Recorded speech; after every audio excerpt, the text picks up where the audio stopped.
अच्छा, आज जो हमने कंटिन्यू करना है वही हमारा सेट्स और वेन डायग्राम्स वाला जो टॉपिक है उसी को कंटिन्यू करेंगे फर्दर। सही है। अच्छा, क्वेश्चन नंबर 9।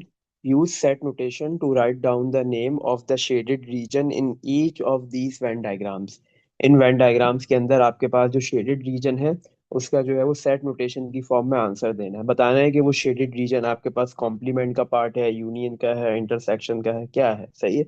शेडेड रीजन के बारे में बताना है। अच्छा बेटा, एक चीज यहाँ पे ये समझ लो कि आपके पास ये जो ए वाला जो सर्कल है, इसका मतलब है वो एलिमेंट्स जो ए में आएंगे वो इस पूरे रीजन में आएंगे। ये पूरा ए है। सही है। अब ए का कुछ पोर्शन बी के साथ ओवरलैप हुआ हुआ है, ये वाला, ये ए और बी का ओवरलैपिंग रीजन है। सही है। इस रीजन में सिर्फ वो एलिमेंट्स आएंगे जो ए में भी है और बी में भी है। कंसिडर करते हैं कि ए में 20 एलिमेंट्स है। 7 एलिमेंट्स ऐसे हैं जो ए और बी दोनों में है। तो आपके पास बेटा 7 एलिमेंट्स इस ओवरलैपिंग रीजन में आएंगे। और ये वाला जो रीजन है ओवरलैपिंग के अलावा बाकी जो ए का पोर्शन है, ये वाला जो पोर्शन है आपके पास, ये वाला पूरा ओवरलैपिंग को छोड़ के इसमें वो एलिमेंट्स आएंगे जो दोनों में नहीं होंगे, सिर्फ ए में होंगे। वो वाले एलिमेंट्स आएंगे जो सिर्फ ए में है, ओनली ए में होंगे। वो वाले में आएंगे। टोटल एलिमेंट्स 20 थे। 7 जो है वो ए और बी के कॉमन एलिमेंट्स है। सही है। तो आपके पास जो बेटा ये इस रीजन में कौन से आएंगे, जो वो सिर्फ ए वाले या ओनली ए। तो सिंपल आप इन दोनों को माइनस कर दोगे, 20 - 7। तो इस रीजन में आपके पास बेटा सिर्फ 13 एलिमेंट्स आएंगे। सही है। तो ये वाला आपके पास वो रीजन है जिसमें सिर्फ ए वाले एलिमेंट्स आएंगे, जो सिर्फ ए में है, ओनली ए। इसी तरह ये वाला वो रीजन है जिसमें सिर्फ बी, बी में जो एलिमेंट्स है वो आएंगे ओनली बी। और ये ए और बी का कॉमन पार्ट था। सही है।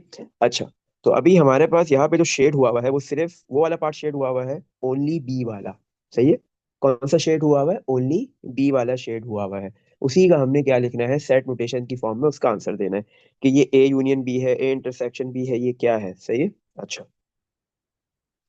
तो बेटा आपके पास जो सबसे पहले ए वाला जो रीजन है, ए वाला और ए और बी का कॉम्प्लीमेंट जो अनशेडेड है, इसके अलावा यू का बाकी जो रीजन है वो भी अनशेडेड है। तो अगर मैं ए का कॉम्प्लीमेंट कर दूं तो ए के कॉम्प्लीमेंट में कौन से क्या आएगा, जो ए में है। जो ए में नहीं है वो ए के कॉम्प्लीमेंट में आता है। सही है ना। इससे पहले ऊपर हमने जो क्वेश्चन 8 के अंदर जो डायग्राम्स बनाई थी उसमें हमने ऐसे एक रीजन को भी शेड किया था जो सिर्फ बी था, ओनली बी वाला रीजन शेड हुआ हुआ था। तो बेटा अगर आप ए का कॉम्प्लीमेंट करते हो इसका मतलब आपके पास वो एलिमेंट्स आएंगे जो ए में नहीं है, वो सारे ए के कॉम्प्लीमेंट में आ जाएंगे, मतलब ये वाला रीजन। सही है। मतलब ए वाला रीजन हट गया। ए वाला, ओनली ए वाला भी, और ए और बी का कॉमन वाला, ये दोनों हट जाएंगे। सही है। फिर आपने क्या किया, ए कॉम्प्लीमेंट का बी वाले रीजन के साथ इंटरसेक्शन कर लिया। सही है। तो इन दोनों के अंदर जो कॉमन पार्ट आएगा वो कौन सा होगा, जब आपने ए कॉम्प्लीमेंट निकाला तो आपके पास जो है वो ए को छोड़ के बाकी सारा रीजन शेड हो जाएगा। फिर आपने ए कॉम्प्लीमेंट और बी का इंटरसेक्शन कर लिया तो ए कॉम्प्लीमेंट और बी वाले रीजन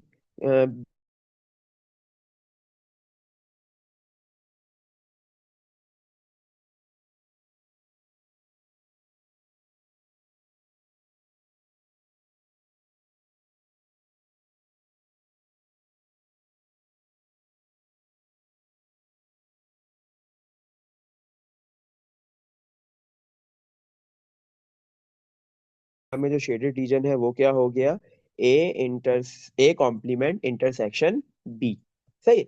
चलो, पार्ट बी में बिल्कुल ऐसा, पार्ट बी में क्या है, इसका रिवर्स है। अगर आप देखो शेडेड रीजन क्या है आपके पास, ओनली बी वाला जो रीजन है वो शेड नहीं हुआ हुआ, बाकी पूरा शेड हुआ हुआ है। सही है। ए का पूरा शेड है। ए कॉम्प्लीमेंट, ए और बी का कॉमन पार्ट भी शेड है। और आपके पास जो है बेटा ये जो क्या कहते हैं यू का जो पोर्शन है ये भी पूरा शेड हुआ हुआ है। सही है। तो अब हमारे पास यहाँ पे ये जो शेडेड रीजन है, हमने उसकी वेन डायग्राम जो बनी हुई है उसकी हमने नोटेशंस लिखनी है। तो इसमें क्या होगा आपके पास, अभी हमने जो लिखा है ए कॉम्प्लीमेंट इंटरसेक्शन बी, तो इसमें सिर्फ क्या होगा, अगर मैं बी का कॉम्प्लीमेंट निकालता हूँ, अगर मैं क्या करूँ बी का कॉम्प्लीमेंट निकालूं, ये तो बी के कॉम्प्लीमेंट्स में मेरे पास वो एलिमेंट्स आएंगे जो बी में नहीं है। तो बी वाले एलिमेंट्स जो है वो मेरे पास नहीं आएंगे। बी के कॉम्प्लीमेंट में मेरे पास पूरा यूनिवर्सल सेट आ जाएगा जो बाहर का रीजन है, और ए वाला रीजन भी आ जाएगा। सही है। ये शेड हो जाएगा। फिर जैसे ही मैं बी कॉम्प्लीमेंट का ए के साथ यूनियन करूंगा, तो मेरे पास ए वाला जो रीजन है वो भी शेड होगा, और ए और बी का जो कॉमन पार्ट है वो भी शेड होगा। सिर्फ कौन सा शेड नहीं होगा, कौन सा अनशेडेड रीजन रह जाएगा, ओनली बी वाला। तो इसका मतलब मेरे पास पार्ट बी में जो ओनली बी वाला अनशेडेड रीजन है, तो इसकी सेट नोटेशन क्या बनेगी, बी कॉम्प्लीमेंट यूनियन ए। तो ये बी का कॉम्प्लीमेंट का और क्या कहते हैं, ए का यूनियन अगर हम करेंगे, तो हमारे पास आंसर में वो एलिमेंट्स नहीं आएंगे जो सिर्फ बी में है, वो वाले हमारे पास आंसर में नहीं आएंगे जो सिर्फ बी में, ओनली बी में। सही है। चलो, इसी तरह नेक्स्ट हमारे पास पार्ट नंबर सी। इसमें तीन मेरे पास सेट्स बने हुए हैं, एक एक्स, दूसरा वाई और तीसरा जेड, ये तीन है, एक्स वाई जेड। सही है। तो एक्स वाई जेड में अगर हम देखें तो हमारे पास जो है वो ओनली एक्स वाला अनशेडेड है। ये एक्स और जेड का कॉमन पार्ट है वो भी अनशेडेड है। एक्स और वाई का कॉमन पार्ट है वो भी अनशेडेड है। और एक्स वाई जेड इन तीनों का कॉमन जो पार्ट है वो भी अनशेडेड है। सही है। हम्म। तो ये वाला आपके पास अनशेडेड रीजन है। तो सबसे पहले आपके पास शेडेड रीजन कौन कौन सा है, ओनली जेड वाला, ओनली वाई वाला, वाई जेड और वाई का आपके पास जो है वो क्या कहते हैं, कॉमन पार्ट शेड है। और बाकी जो यू का जो रीजन है एक्स वाई जेड के अलावा बाकी वो पूरा रीजन शेड हुआ हुआ है। सही है। अच्छा, तो इसमें हमारे पास हम इसकी कैसे लिखेंगे, अब तीन है एक्स वाई जेड में, तो हम इसमें अब कैसे लिखेंगे। हाँ, हमें सिर्फ एक्स वाला पूरा कंप्लीटली एक्स वाला शेड नहीं चाहिए, सही है ना, क्योंकि देखो आपके पास एक्स में जितने भी एलिमेंट्स आ रहे हैं वो सारे के सारे शेडिंग में नहीं है, वो पूरा रीजन अनशेड है। अब वो एलिमेंट्स जो जेड में है वो एक्स में भी है, वो भी अनशेड है। वो एलिमेंट जो एक्स वाई जेड तीनों में है वो भी अनशेड है। वो एलिमेंट जो एक्स और वाई में है वो भी अनशेड है। तो अब मुझे यहाँ पे क्या करना है, अनशेडेड रीजन में सबसे पहले मैं क्या निकाल लूँ, यहाँ पे एक्स का कॉम्प्लीमेंट ले लूँ। सही है। अगर मैं यहाँ पे एक्स का कॉम्प्लीमेंट लूंगा, तो मेरे पास वो एलिमेंट्स आएंगे जो एक्स में नहीं है। सही, मैंने एक्स का कॉम्प्लीमेंट ले लिया, तो कौन सा रीजन शेड होगा अगर मैं एक्स का कॉम्प्लीमेंट लेता हूँ, क्योंकि मुझे एक्स नहीं चाहिए ना। तो जब अगर कोई चीज मुझे नहीं चाहिए होती तो उसके लिए मैं कॉम्प्लीमेंट लिखता हूँ। तो मेरे पास जो एक्स का कॉम्प्लीमेंट में कौन सा रीजन शेड हो जाएगा, ये पूरा। सही है। ये पूरा रीजन शेड हो जाएगा, मुझे सिर्फ एक्स नहीं चाहिए। सही, मतलब एक्स में जो एलिमेंट्स है मुझे वो सारे नहीं चाहिए। तो बस, तो मेरे पास यहाँ पे यही है, एक्स कॉम्प्लीमेंट में ये पूरा रीजन शेड हो रहा है। इसका मतलब मेरे पास पार्ट सी का आंसर क्या है, एक्स कॉम्प्लीमेंट। अगर मैं एक्स कॉम्प्लीमेंट लेता हूँ, एक्स के अंदर अगर पांच एलिमेंट से छह है, वो सारे के सारे हट जाएंगे, बाकी सारे आंसर में आ जाएंगे। तो ये पूरा रीजन शेड हो गया। सही है? चलो, नेक्स्ट पार्ट पे मूव करते हैं। पार्ट नंबर डी में भी हमारे पास ऐसे ही है। उसमें भी हमारे पास क्या है, तीन सेट्स है, एक एक्स वाई जेड। अब इसमें कौन सा पार्ट शेड हुआ हुआ है, एक्स पूरा शेड, जेड पूरा शेड है, और वाई भी पूरा शेड है, कंप्लीट। सही है। और आपके पास ओनली एक्स वाला शेड नहीं है, और जो है यूनिवर्सल सेट का जो रिमेनिंग पार्ट है एक्स वाई जेड के अलावा वो शेड नहीं है। सही है। अच्छा, तो मुझे अब चाहिए एक्स भी पूरा चाहिए, जेड भी पूरा चाहिए, और वाई भी पूरा चाहिए। सही है। तो मैं यहाँ पे क्या लिखूंगा, मुझे करना है वाई और वाई यूनियन जेड। अगर मैं वाई और जेड का यूनियन ले लूँ, सही, तो मेरे पास आंसर में क्या आएगा, वो एलिमेंट जो सारे वाई में है वो भी आएंगे, वो एलिमेंट जो जेड में है वो भी आएंगे, तो पूरा वाई शेड हो जाएगा, जेड शेड हो जाएगा। और कोई भी अगर एलिमेंट वाई में आ रहा है, अब वो चाहे जेड में हो या एक्स में हो या फिर तीनों में हो, तो वो भी शेड होगा। कोई भी एलिमेंट अगर जेड में आएगा, अगर वो तीनों में कॉमन एलिमेंट हो, या एक्स और जेड में कॉमन एलिमेंट हो, या वाई जेड में कॉमन एलिमेंट हो, वो भी आएगा। सही है? तो वाई यूनियन जेड में आपके पास कंप्लीट वाई और कंप्लीट जेड शेड होता है। सही। चलो, नेक्स्ट। अब हमारे पास जो पार्ट ई है, पार्ट ई में अगर देखो एक्स वाई जेड सिर्फ इतना सा पोर्शन शेड है, ये कौन सा पोर्शन है, ये पोर्शन के अंदर वो एलिमेंट्स आएंगे जो एक्स में भी है, वाई में भी है और जेड में भी है, ये तीनों का इंटरसेक्शन पोर्शन है। तो इसका आंसर हो जाएगा X intersection Y intersection Z. सही है। ये इन तीनों का कॉमन पोर्शन इंटरसेक्शन पोर्शन है। सही है ना। चलो, part number F. Part F और डी में देखो सिर्फ कितना फर्क है। पार्ट डी में आपके पास वाई और जेड पूरे पूरे शेड थे, मतलब वाई कंप्लीट शेड था, उसमें वाई एक्स वाला कॉमन वाला पार्ट भी शेड था, जेड एक्स वाला कॉमन पार्ट, जेड और वाई वाला कॉमन पार्ट भी शेड था, एक्स वाई जेड तीनों का कॉमन पार्ट भी शेड था, और एक्स और जेड का कॉमन पार्ट भी शेड था। बट यहाँ पे सिर्फ आपके पास ओनली जेड शेड है, ओनली वाई शेड है, और वाई और जेड का कॉमन पार्ट शेड है। इसके अलावा एक्स का पार्ट शेड नहीं है, एक्स का पार्ट अनशेडेड है। और आपके पास जो है वो एक्स वाई जेड तीनों का कॉमन पार्ट जो है वो अनशेडेड है। और ये आपके पास क्या कहते हैं, ये एक्स और जेड का जो पार्ट है वो भी अनशेडेड है, एक्स और वाई का ये जो पार्ट है ये भी अनशेडेड है। और यूनिवर्सल ये वाला जो आपके पास पोर्शन है वो भी अनशेडेड है, सही है। अच्छा, तो अब इसका क्या होगा हमारे पास, हमें सिर्फ वाई जेड को शेड करना है, और वाई जेड में जो कॉमन एलिमेंट है वो भी भले शेड हो जाए, कोई मसले की बात नहीं है, सही। तो मैंने सिंपली क्या किया यहाँ पे, मुझे सिर्फ एक्स वाला पार्ट और बाकी यूनिवर्सल पार्ट मुझे शेडेड नहीं चाहिए। तो अगर मैं वाई और जेड का यूनियन करूंगा, वाई और जेड का मैं यूनियन करता हूँ, तो फिर मेरे पास ये वाले जो रीजन है, ये वाला ये भी तो शेड हो जाएगा। मुझे ये तो नहीं चाहिए जैसे ऊपर था। मुझे ये शेड नहीं चाहिए। तो मुझे कौन सा चाहिए, वाई जेड। लेकिन मुझे क्या करना है यहाँ पे, अगर सबसे पहले मैं यहाँ पे निकाल लूँ वाई कॉम्प्लीमेंट, नहीं वाई कॉम्प्लीमेंट कर लूँ, तो फिर मेरे पास बेटा आंसर में आएगा वाई कॉम्प्लीमेंट। इसका मतलब वाई में जो एलिमेंट्स है वो नहीं शेड होंगे, बाकी सारे शेड हो जाएंगे, ये पूरा शेड हो जाएगा, सही है। वाई को छोड़ के, वाई में जो एलिमेंट्स है उसको छोड़ के पूरा शेड हो जाएगा, सही है। वाई का ये वाला पोर्शन और ये वाला पोर्शन छोड़ देंगे। अगर मैं फिर जेड कॉम्प्लीमेंट निकाल लूँ, तो फिर आपके पास क्या होगा, जेड वाला ये पोर्शन शेड हो जाएगा, सही है। हम्म। नहीं, मुझे यहाँ पे वाई कॉम्प्लीमेंट और जेड कॉम्प्लीमेंट निकाल के कोई फायदा नहीं हो रहा। वाई का कॉम्प्लीमेंट नहीं निकालना, जेड का कॉम्प्लीमेंट भी नहीं निकालना है। अगर मैं यहाँ पे एक्स का कॉम्प्लीमेंट निकाल लूँ, हम्म एक्स का कॉम्प्लीमेंट निकालता हूँ, सही, एक्स का कॉम्प्लीमेंट निकाल लिया मैंने। इसका मतलब वो एलिमेंट जो एक्स में है वो नहीं होंगे एक्स कॉम्प्लीमेंट में, बाकी सारे एलिमेंट्स होंगे। बट मुझे कुछ एलिमेंट्स और है वो भी नहीं चाहिए, जैसे मुझे एक्स कॉम्प्लीमेंट मतलब एक्स वाले सारे एलिमेंट्स नहीं चाहिए थे, तो ये एक्स कॉम्प्लीमेंट। बाकी मुझे वो एलिमेंट्स भी नहीं चाहिए जो यूनिवर्सल सेट में आ रहे हैं, मुझे ये भी नहीं चाहिए।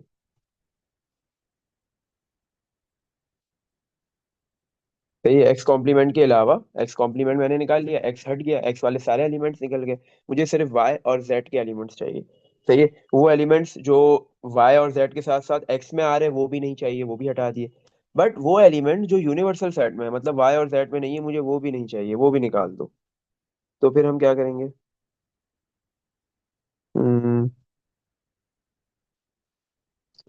वाई यूनियन जेड, वाई और जेड का यूनियन कर ले, एक्स कॉम्प्लीमेंट, वाई और जेड का हम यहाँ पे अगर यूनियन कर लेते हैं तो नहीं, ये भी नहीं होगा। अब मुझे ये निकालने हैं, ये वाले एलिमेंट्स निकालने हैं। तो ये एक्स कॉम्प्लीमेंट आ गया। अब मैं इसको क्या करवा दूं, माइनस करवा दूं। हम्म अगर मैं इसको माइनस करवा देता हूँ तो फिर किससे माइनस करवाऊँ,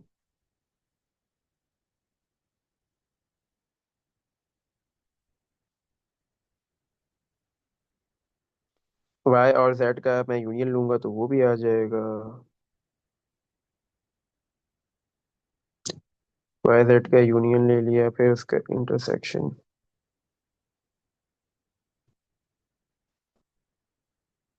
अच्छा चलो एक काम करते हैं, सबसे पहले हमने एक्स कॉम्प्लीमेंट ले लिया, एक्स कॉम्प्लीमेंट अगर मैं करूंगा तो फिर मेरे पास यहाँ पे कौन से एलिमेंट्स आएंगे, एक्स को छोड़ के बाकी पूरा रीजन शेड हो जाएगा, सही है। एक्स को छोड़ के बाकी पूरा रीजन शेड हो गया। फिर मैंने क्या किया, वाई और जेड का यूनियन कर लिया, वाई जेड का यूनियन कर लिया, और फिर उसका कॉम्प्लीमेंट कर लिया। तो Y union Z, Y union Z में वाई और जेड पूरे आएंगे, उसके कॉम्प्लीमेंट में मतलब वो वाले एलिमेंट्स निकाल दो, वो नहीं आए। नहीं, नहीं ऐसे नहीं होगा। हम्म और फिर नहीं, एक्स कॉम्प्लीमेंट तो सही है, बट ये वाले एलिमेंट्स कैसे निकलेंगे यूनिवर्सल सेट के।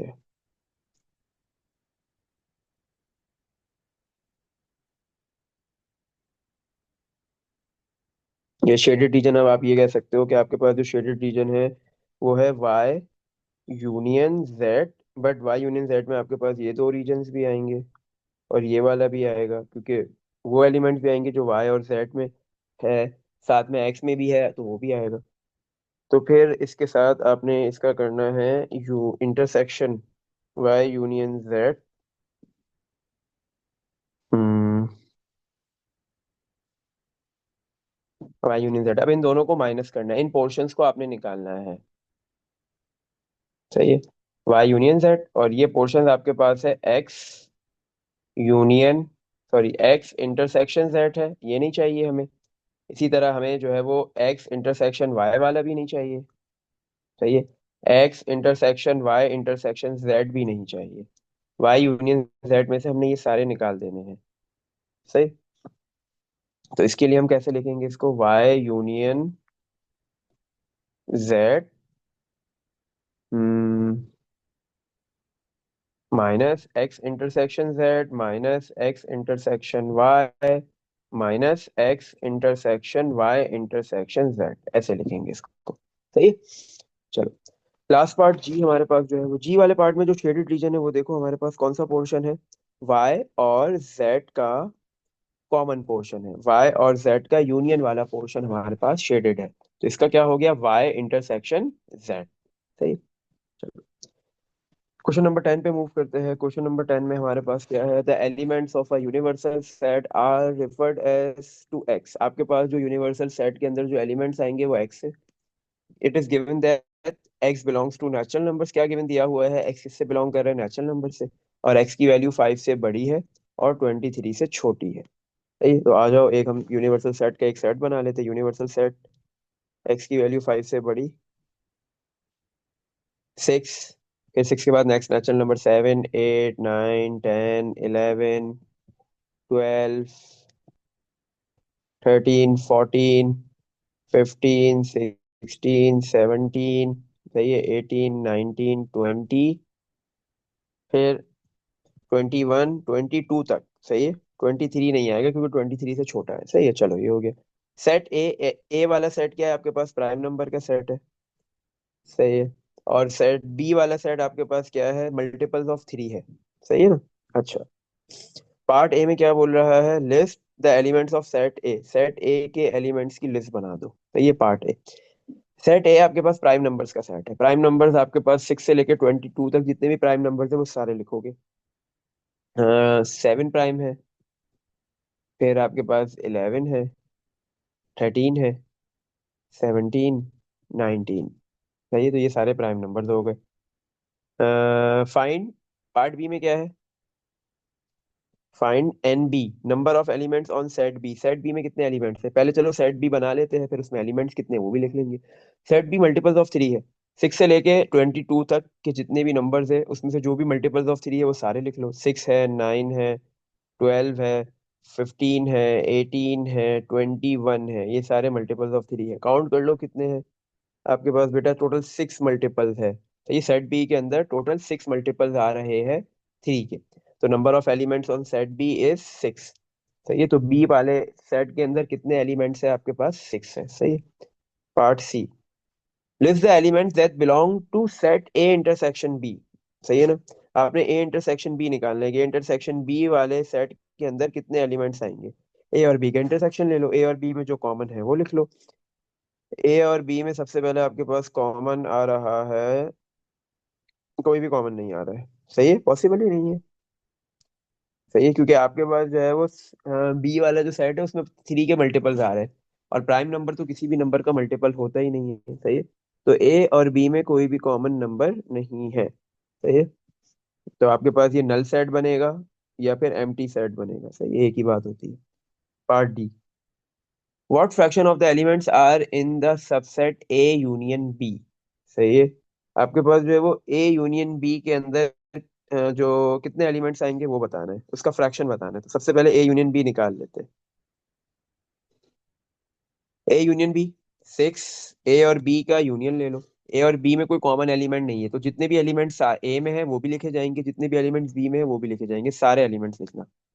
6 7 9 11 12 लेकिन ऑर्डर में, सही है। 13, 15, 17, 18, 19, 21, सही है।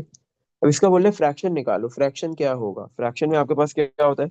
न्यूमरेटर में आता है और डिनोमिनेटर में एक नंबर आता है। न्यूमरेटर में क्या होता है आपके पास?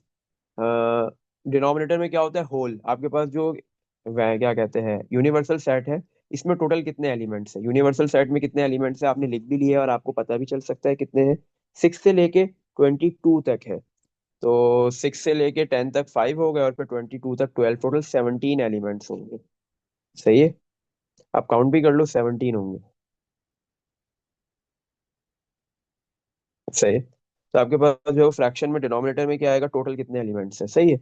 यूनिवर्सल सेट में 17, और ए यूनियन बी में कितने हैं? ए में कितने थे आपके पास? 5, और बी में कितने थे? 6। तो 5 + 6 11, तो इसका फ्रैक्शन कितना आ गया? 11/17। इसमें देख लो बेटा, कुछ पूछना है?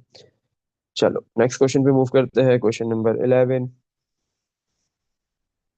Draw Venn diagram. अब आपने क्या करना है? वेन डायग्राम्स बनानी है showing a universal set and sets A and B. सही है। पार्ट ए में क्या बोल रहा है? एक वेन डायग्राम बनाओ। सही है। उसमें यूनिवर्सल सेट होना चाहिए। यूनिवर्सल सेट के लिए रेक्टेंगल बना लिया। सही है। और सेट ए और बी बनाना है, और आगे लिख दिया बी क्या है? सबसेट ऑफ ए है। तो ए वाले सेट के अंदर बी वाला सेट होगा। पहले ए और फिर अंदर B. This is A, this is B, क्योंकि बी जो है वो ए का सबसेट है। बन गई। The universal set contains. आपके पास यूनिवर्सल सेट के अंदर बता रहा है कितने एलिमेंट्स आएंगे? 48 एलिमेंट्स। यूनिवर्सल सेट में कितने एलिमेंट्स है? 48 एलिमेंट टोटल। इसका मतलब टोटल एलिमेंट्स बता दिए। Number of elements on universal set 48 है, तो इसका मतलब है इस पूरी वेन डायग्राम में टोटल कितने एलिमेंट्स होंगे? 48। Also number of elements on A, A के अंदर कितने एलिमेंट्स है? 25। और एंड बी, और बी के,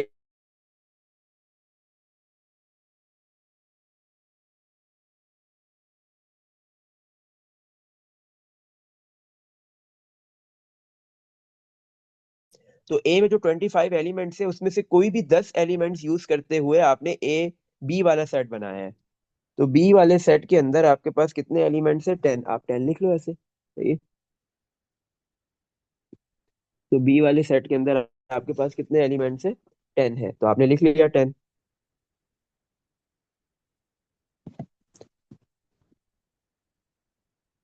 सही है। चलो, इसी तरह ए वाले सेट में टोटल 25 एलिमेंट्स है, तो बी में अगर 10 आ गए तो बाकी जो बाहर का रीजन बचा है इसमें कितने होंगे? 15। तो इस तरीके से 10 + 15 25 हो गए। सही है। अच्छा।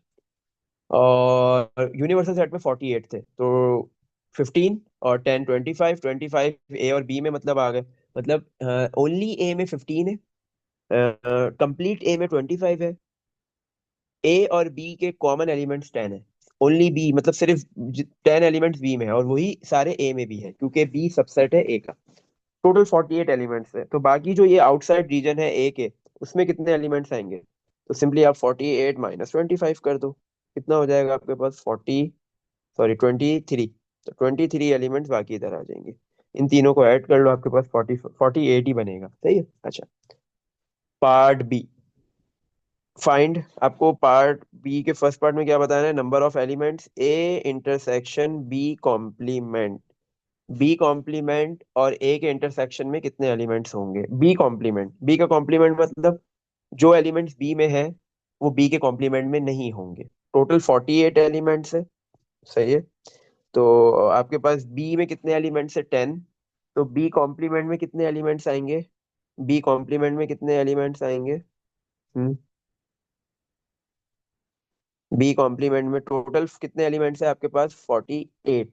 सही है। हाँ। और बी में कितने हैं? 10। तो जो एलिमेंट्स बी में है वो बी के कॉम्प्लीमेंट में नहीं होंगे, तो सिंपल 48 में से 10 माइनस कर दो, तो 38 एलिमेंट्स आपके पास होंगे बी के कॉम्प्लीमेंट में। सही है। अच्छा। और बाकी क्या बोल रहा है? ए के साथ क्या करना है? बी का, बी कॉम्प्लीमेंट का इंटरसेक्शन। तो बी कॉम्प्लीमेंट में आपके पास 38 एलिमेंट्स है। और ए में कितने एलिमेंट्स है? अब ए के साथ इंटरसेक्शन करना है ना, इंटरसेक्शन में कॉमन एलिमेंट्स लेना है। बी कॉम्प्लीमेंट और ए के अंदर जो कॉमन एलिमेंट्स है वो निकालने हैं, वो लिखने हैं। सही है। तो बेटा आपके पास जो है वो ए के अंदर टोटल 25 एलिमेंट्स है, और 15 एलिमेंट्स ऐसे हैं जो सिर्फ ए में है, और वो और 10 एलिमेंट्स ऐसे थे, वो एलिमेंट्स नहीं आएंगे जो बी में है। तो जब आप इसका ए के साथ इंटरसेक्शन करोगे तो वो एलिमेंट्स तो आप ले ही नहीं सकते जो